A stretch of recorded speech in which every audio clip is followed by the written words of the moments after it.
The St. Lucie County Sheriff is relieved tonight. He was worried his deputies would have to cover security at every school, which would mean fewer boots out there on the streets. But all that changed today. Only on 5, our Megan McRoberts is live in Fort Pierce with how the city is now chipping in to help. Megan? Kelly, city leaders said today pretty much unanimously that they would support funding 3 Fort Pierce police officers to serve inside St. Lucie County School District schools that are within the city limit. We're not sure at this point exactly which schools they would be assigned to, but the sheriff tells me that any officers the city can offer up help.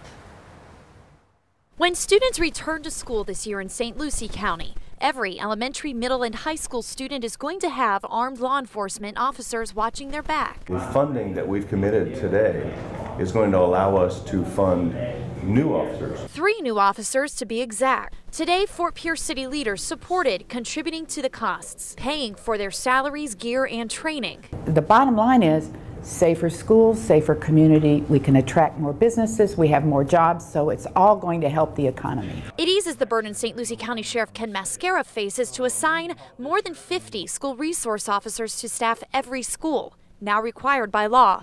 Some schools will get 2 officers. We're going to get it done. That's plain and simple. We're going to get it done. The city of Port St. Lucie is also paying for 4 Port St. Lucie police officers. In the meantime, the departments are reassigning officers until new hires are made. Kids are going to be well taken care of and safe in schools. The sheriff also said he wanted officers from other agencies to benefit from making relationships with students. Many times he says they get information about crimes from students who trust them. So we think this is a win-win for everyone involved. And Sheriff Mascara said in those schools where 2 school resource officers will be assigned, you will likely see deputies working side by side with Fort Pierce police officers. The sheriff said this is a great learning opportunity for these officers with the Fort Pierce Police Department who have not had as much of a history working in schools. Now, there are still several public meetings that need to be held before anything is official. The final budget will be ready in September. Reporting live in Fort Pierce tonight, I'm Megan McRoberts, WPTV News Channel 5.